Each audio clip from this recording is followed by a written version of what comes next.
Slavo-Arjani vedad, raamat 2. Valguse raamat, tarkuse sõna, Volhva velimutöö, osa 1, nägemus.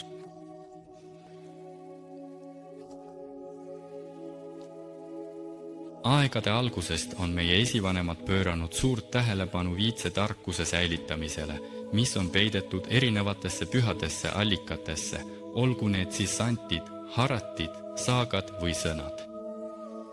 Nad hoidsid iidseid tarkuse pühamuid oma järeltulijatele, et need, kellel tekib janu salajaste teadmiste järele, saaksid kustutada selle janu puhtas allikas algupärasest tarkusest.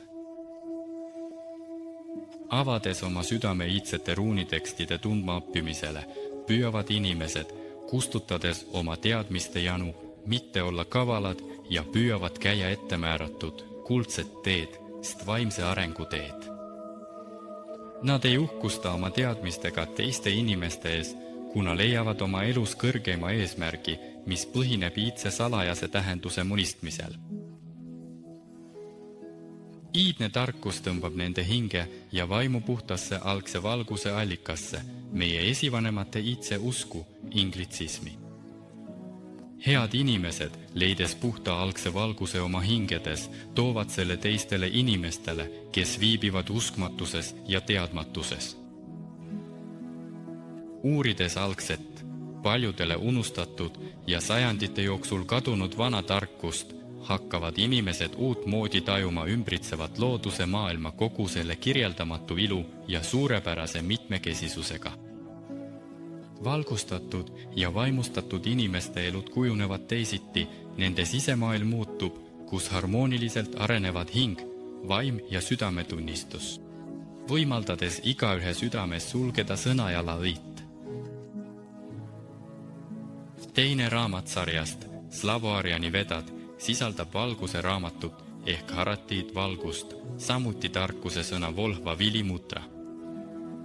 See annab võimaluse tänapäeva inimesel Slavo-Arja suguvõsadest puudutada ammendamatut vana tarkuse allikat ja juua sellest allikast.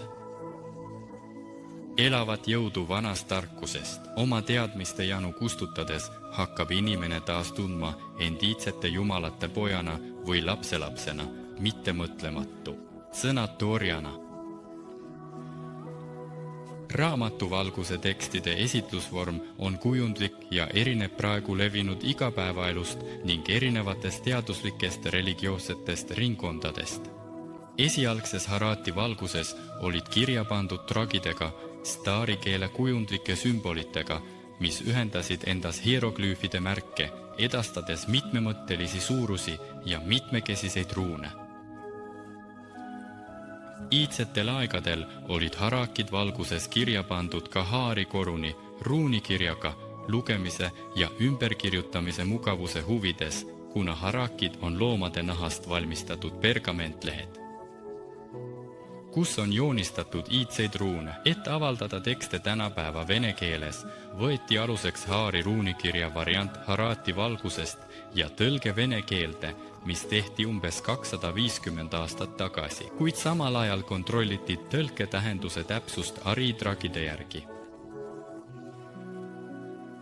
Lisaks sellele erinevad ruunikirja tekstiread valguse iseloomus ridadele ruunidest, mis olid kirja pandud santas ja vedaperunas. Sest koruna reeglite kohaselt, kui teksti, mis on tõlgitud teisest keelest, kirja pandi, toimus rea kahekordistamine. See tähendab, et tekstirida sisaldas nüüd mitte 16, vaid 32 ruuni. Iidsetel unustamatutel aegadel kasutati haari ja ruune laialdaselt, suurte rasside seas, nende lihtsa joonistamise tõttu. Kuid taaritragid olid kirjutamisel väga keerulised, seetõttu said neid kasutada ainult taaripreestrid hoidjad. Kuna see raamat avaldatakse mitte ainult kiriklikuks, vaid ka üldiseks kasutamiseks, siis harati valgus trükitakse 2 variandis, esmalt haari ja ruuniga ja seejärel vene keeles. Isa Aleksander.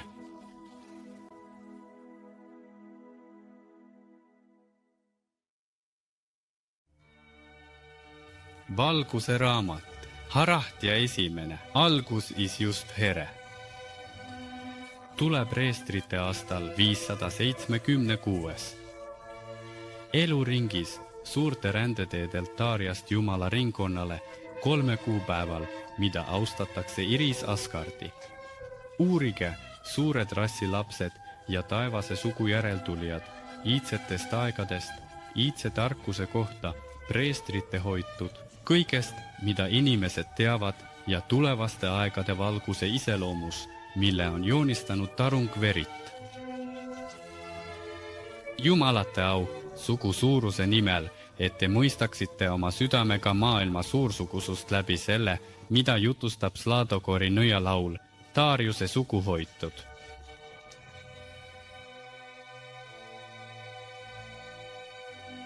Kord, täpsemalt siis, kui veel ei olnud aegu, ei olnud maailmu ja reaalsusi, mida meie, inimesed, tajume, oli mitte kehastudes ainult suur ramma. Ta ilmus uude reaalsusesse. Ja uue lõpmatuse tajumisest säras ta suure rõõmu valgusega. Ja siis ilmus lõpmatu uus igavik, uues reaalsuses sündinud, ja ilmus lõpmatu arv selle väljendusi. Nii ilmus see, mida meie, inimesed, tajume maailmade ruumina jaotatuna ilmasse, alama ja kõrgema.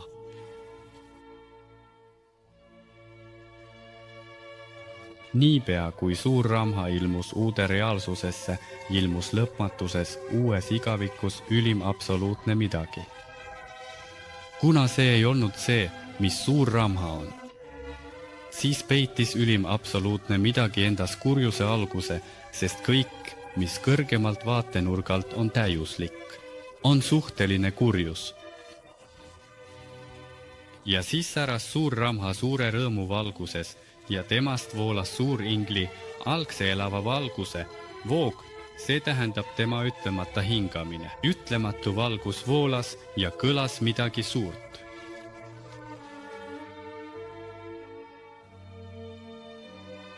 Just sel hetkel, kui algne elav valgus eemaldas end vähemalt ühe rahuliku osa joont suurimast ingliallikast, siis algne elav valgus lakkas olemast osa sellest, keda meie inimesed nimetame suureks ramhaks, nagu valgus jaripäikesest.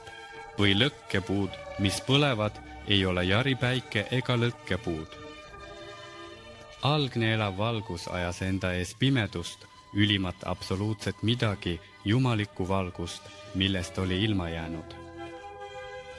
Ja mõnes kohas ta läbis selle, jättes jälgi, teistes kohtades säras ta eredaimalt, uputades suuri ruume, ja üha kaugemale ja kaugemale voolas pimestav valguse voog.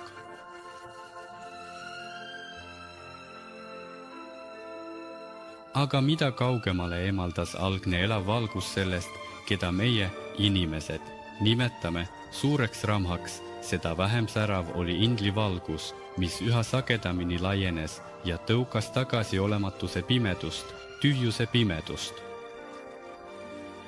Igas algse elava valguse kogumis tekkis palju maailmu ja reaalsusi. Ja nii, kaugel sellest, keda meie inimesed nimetame suureks ramaks, voolas viimast korda tema algne elav valgus, nagu kuumsuured. Selles algses elavas valguses ilmusid erusolendid, sest elu, mis sünnitas, oli inglia. Osa algsest elavast valgust voolas sügavale alla ja segunes seal pimeduse ja uduga. Ilmusid algsed sähvatused, millest meie universum ja kõrgemad universumid sündisid. Kuid igal pool, nii ülemistes kui alumistes, voolas nagu simine jõgi algse elava valguse riba, mis ei segunenud uduga. Mida nimetatakse kuldseks teeks või taevaseks iriks. Ülalt alla uues reaalsuses peegeldusid taevase irjapinnalt erinevad maailmad, kus arenesid erilised reaalsused, mille asustasid erilised olendid. Mida kõrgemal asuvad reaalsused, seda suurema arvutunnete poolest olid õimistatud olendid, kes neid asustavad. Ja igas kuldse tee piirkonnas ei olnud kaugeltki üks reaalsus, vaid mitmeid erinevaid reaalsusi. Kuid olendid, kes neid asustasid, omasid sama arvu tundeid, kuid nende tunnete olemus oli nendes reaalsustes erinev. Kõrvuti üksteisega. Nii on meie lõpmatu uus igavik uues reaalsuses, kus põlevad veel suured kogumid algsest elavast valgust, mille nõrk varjund on meie päikesed. Algselt elustav valgus ühendas mitmeid reaalsusi, luues suuri maailmade puid. Nii nagu puuoksad, ühendas algne elav valgus reaalsuse lehed võimsate säravate tüvedega, samas kui maailmade puude tüved ulatusid juurtega oma lõpmatusse uude igavikku, mis sündis uues reaalsuses. Ja maailmade puuvalgusjõud saadakse taevase irja valgusvettest. Nii loodi irjaaed, mis hõlmab poole taeva sulamist. Teised lõpmatused kujunesid teisiti meie lõpmatuses Indlis ja seal kõrgel tippudes, kuid kaugel sellest, keda me inimesed nimetame suureks ramaks, seal, kus voolasid suured kogumid. Algsest elavast valgust. Seal asuvad meie ülemised jumalad, kellest ühte me nimetame Svarogiks ja kes on meie lõpmatuse maailmade ja reaalsuste jumal.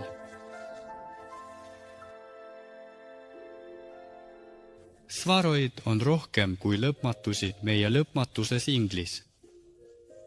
Need heledatest jumalatest, kes ei ole lõpmatuse ülemised jumalad, viibivad säravas vaimse jõumaailmas. Svaroid on meiega võrreldes lõpmatult suured ja lõpmatult võimsad. Me võime neist rääkida kui kõiksuse täiuslikest, kõikvõimsatest, kõigekülluslikest ja kõike teadvatest. Me oleme õiged, seades ülemised jumalad kõrgemale kõigest, mis meile kättesaadav ja arusaadav. Kuid iga elav olend meis igas, mis pöörleb algse aluse ümber, on oma väes sarnane Svarogile, nagu Svarog on sarnane sellele, keda me nimetame suureks ramaks. Iga meie keha, kivi või puuväiksem osake on omamoodi päikesesüsteem, kus päike on järila ümbritsetud maadega, millel elavad ja arenevad miljardid mõtlevad olendid, kes mõnikord ületavad meid, inimesi, oma vaimse ja moraalse arengu poolest. Olulisem kui praegu öeldu võib olla see, et lõpmatuses uues igavikus, uues reaalsuses, mis on sündinud, on all sama piiramatu ja tundmatu sügavus nagu üleval. Ja see, mis on all, on sarnane sellele, mis on üleval, ning see, mis on üleval. On alus sarnasele sellele, mis on all, algse tahte järgi selle, algse, keda me inimesed nimetame suureks ramhaks.